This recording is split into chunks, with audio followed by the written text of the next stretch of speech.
and welcome back. So today we are solving a ISI JRF classic question. Okay, so let's first read the question. Consider a system with four components. The system functions only if component 1 and at least one of the remaining three components function. If Ti is the lifetime of the components where the hazards rate of the ith component is lambda I and I is equal to 1, 2, 3, 4, find the reliability and the hazard rate of the system at time t. Okay, so let's solve this together.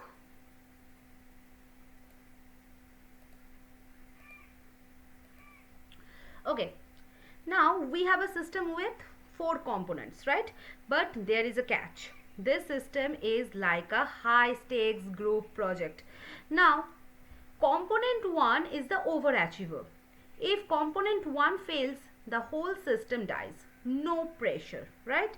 And if I talk about the component 2, 3 and 4 are the slackers, you can say that.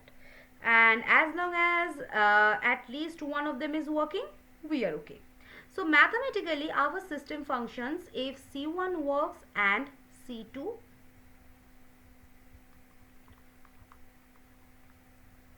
and C2 or C3 or C4 works, right? Now we are given the hazard rate lambda I for each component. Now since the hazard rate is constant, we are dealing with the exponential distribution. This means the reliability of any single component I is what? RIT equal to P of Ti greater than T is equal to e to the power minus lambda I T. Okay, now why do we love the exponential distribution? Because it's memoryless. If your phone battery followed an exponential distribution, a 2-year-old battery would have the same chance of lasting another hour as a brand new one. So it does not age in the traditional sense. It just stays equally likely to die at any moment. Total existential crisis, right? Now let's calculate the system reliability. Okay, now think of it as the probability that the overachiever survives and the slacker trio does not collectively fail.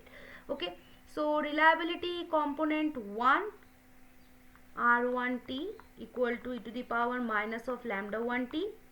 Reliability of the slacker trio, they only fail if all three die. So probability C2 fails. So F2t is 1 minus e to the power minus lambda 2t. Now the probability they all fail will be what?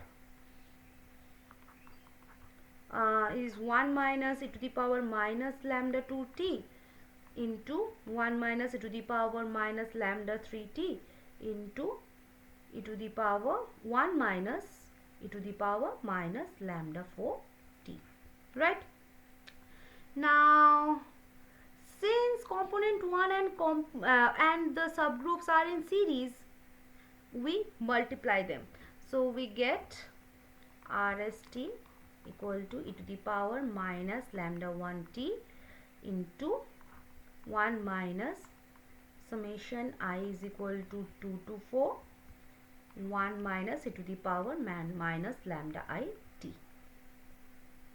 Okay.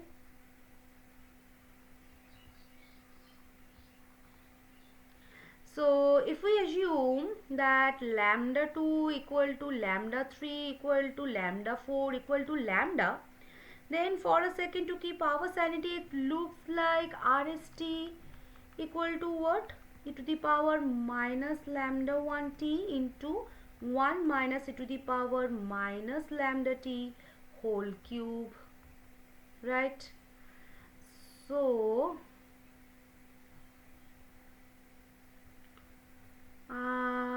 yes, 1 minus 1. Okay, it's my mistake, I'm really sorry for that.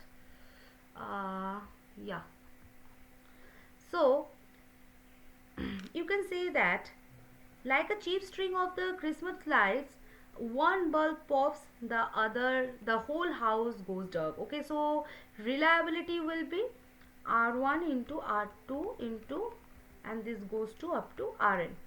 Reliability drops first. Okay, and like your brain cells during an examination, if the least one is firing, like you might get a mark. So reliability will be 1 minus R1 into 1 minus R2. So here reliability increases. Okay, now the ISI examiners want to spice it up. They want the system hazard rate, right? Now hazard rates of the system are not just the sum of the individual hazard rates unless everything is in a simple series. Now for a complex system we use the holy grail formula, and what's that? HST is equal to minus DDT natural log RST. Okay, so let's simplify RST now by expanding that product if we have to, but the logic is what matters. Now if we let R sub T be the reliability of the 2, 3, 4 combo, then we can say that natural log RST equal to natural log e to the power minus lambda 1 t plus natural log R sub t. Okay, and natural log RST is equal to minus lambda 1 t plus natural log R sub t. Okay, now differentiate with respect to t, so we get what? This will be minus lambda 1 plus R dash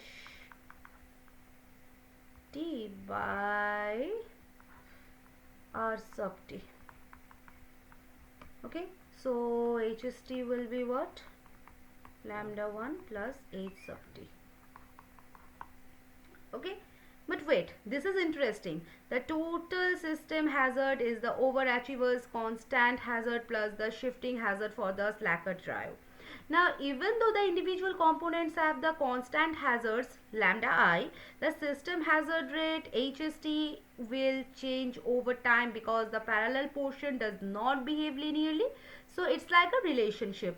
It starts off easy, but as the slackers start failing, the pressure on the survivors become a nightmare. Okay, so this was the whole solution for this question, guys. I hope this is clear to you. If you have any kind of doubt regarding this, you can ask me in the comment section. So see you in the next session with a new question of ISI JRF. So see you. Bye-bye.